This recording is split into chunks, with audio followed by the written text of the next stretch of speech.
Alrighty then.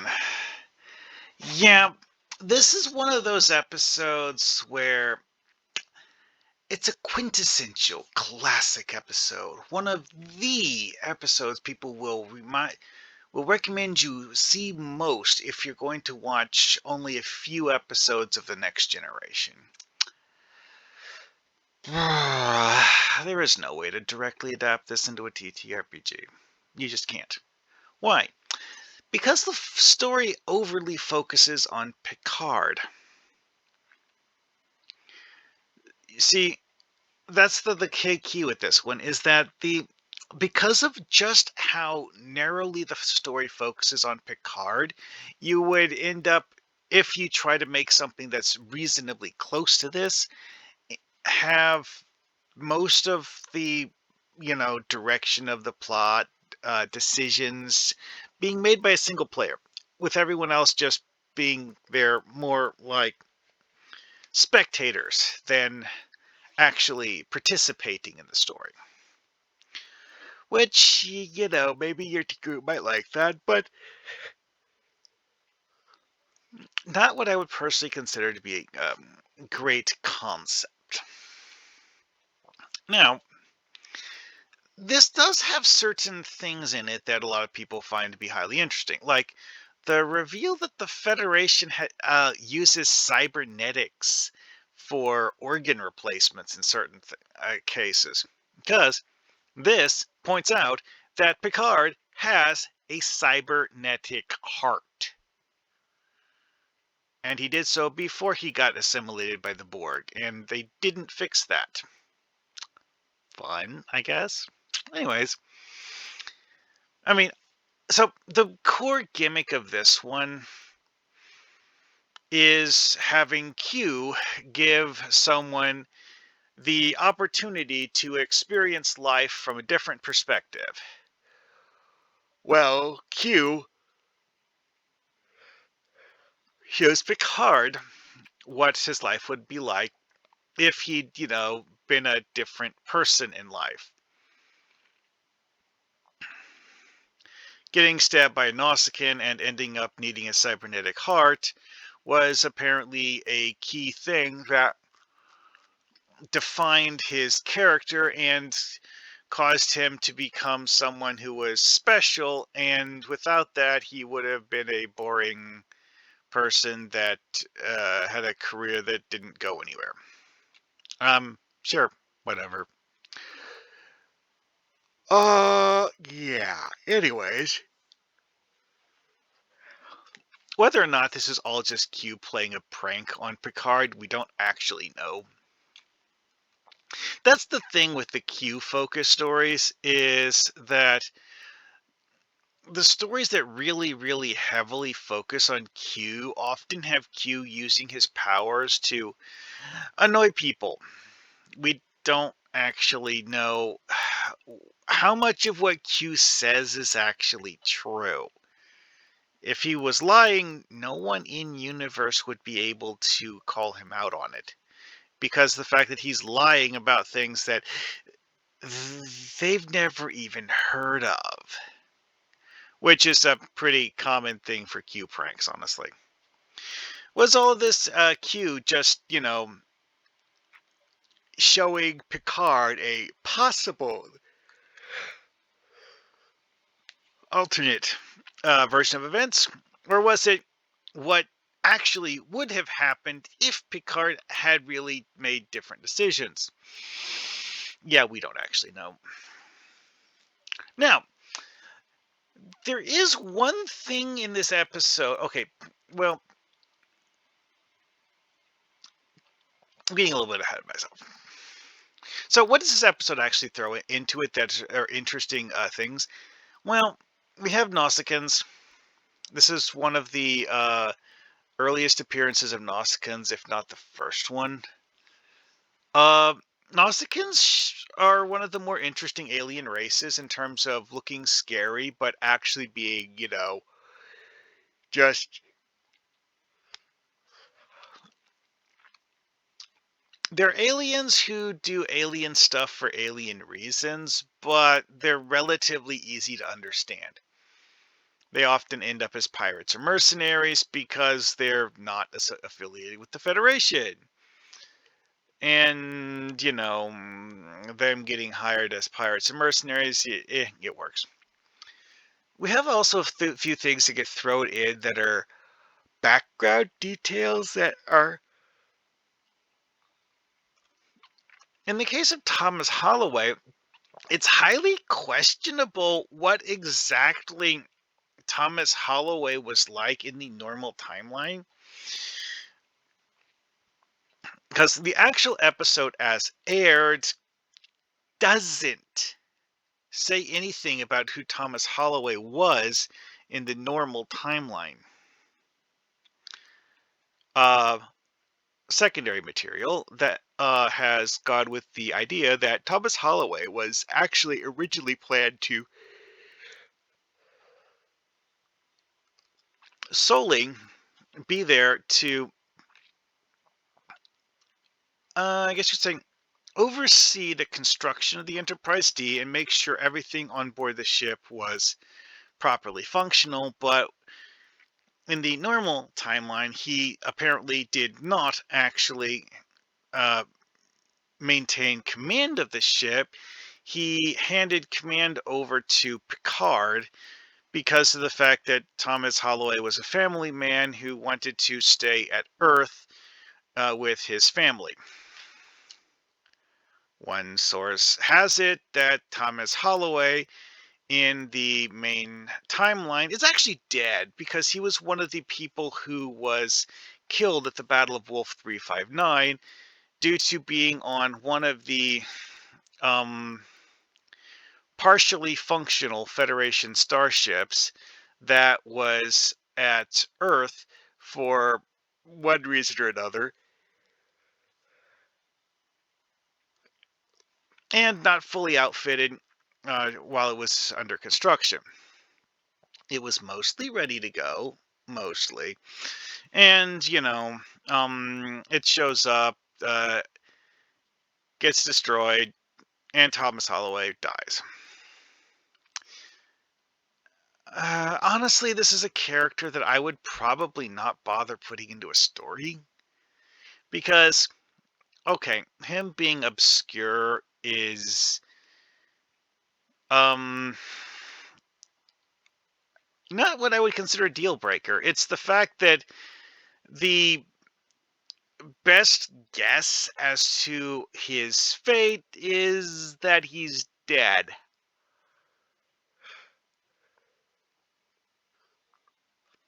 And that's one of those things where not being able to be actually certain what exactly the proper way of handling the character is where um I lose interest in using this character and decide that I would rather do a different one.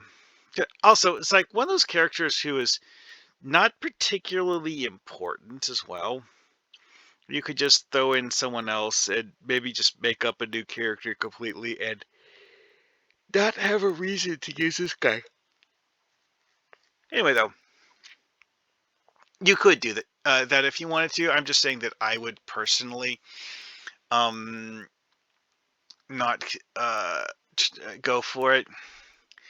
I have heard of people doing things like this though. So again, if you think you have a good idea, cool. Have fun with that. Anyway, though, so overall, this episode, what you could theoretically do is have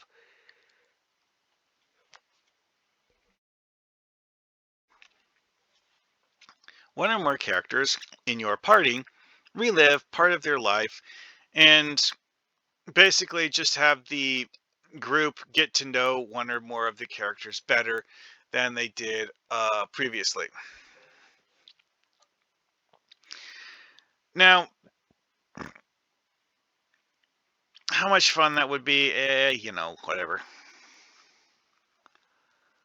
The key is to find a way to highlight an aspect of the character that is interesting and also, like I mentioned earlier,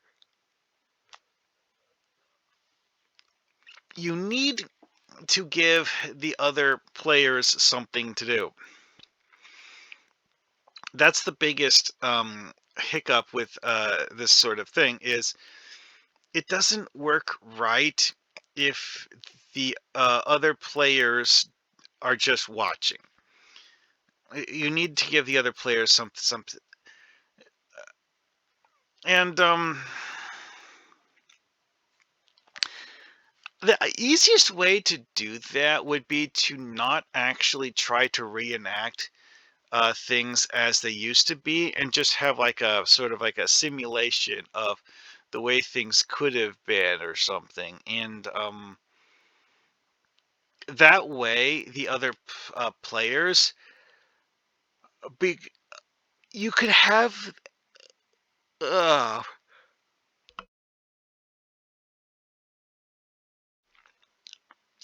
you could have the other players take on the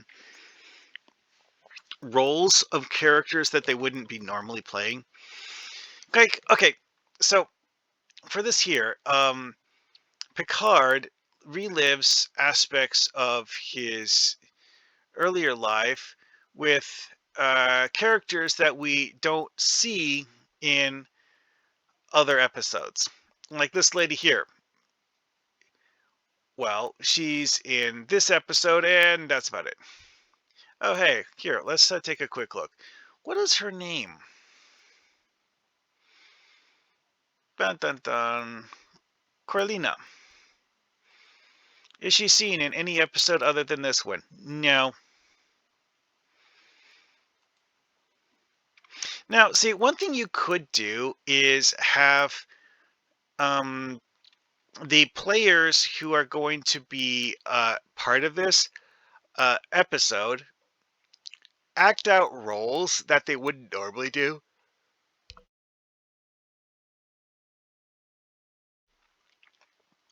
So if it's a character who would normally play someone who is, let's say this person plays Tasha Yar on a normal game session.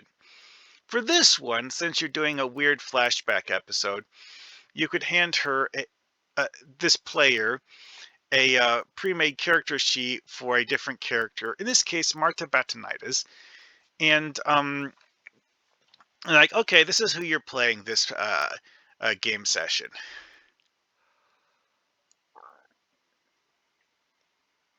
Now, one thing that's interesting about this particular character is that she actually gets brought up in a later episode. And maybe possibly the way she was mentioned indicates that she's dead in the future, but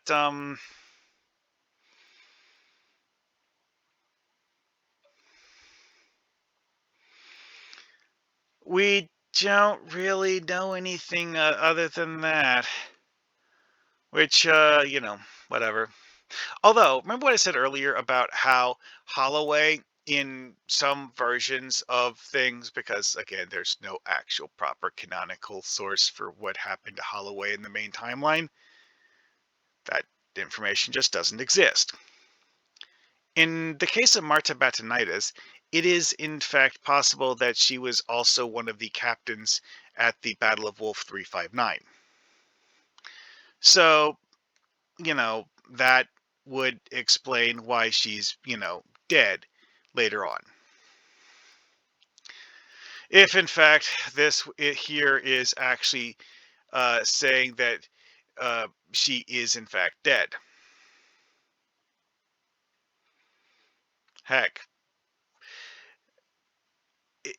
that would actually be something that would have been something that they could have done with Picard. That see, because like here's the thing, okay, because of the fact that this episode, in terms of broadcast order, was filmed as a prequel to the episodes where Picard acts as Locutus, you see Picard acting with like intense remorse, being like, "No, how could I possibly have done such horrible things as Locutus?" But we don't actually see any specifics about why he's so distraught about his actions as Locutus. However, in a retconny way, if uh, Picard knew that he had killed a woman that he had once been romantically involved with, um, as Locutus, yeah, that would go a long ways towards giving Picard a reason to be emotionally distraught. Anyway, though, having your players relive aspects of their character history is something that could be a lot of fun if you actually want to do that, I guess. One thing to denote about this is that you don't need to use Q gimmicky stuff. You could have it as a holographic simulation because, again, holographic simulations can be based on historical records. And you just take the historical records and shove them into the holodeck programming, and presto, you get a holographic simulation of something that happened years ago. Well. Now, that particular angle could give you the option of having a player play their regular character, but with the regular character acting out the role of a different character in universe.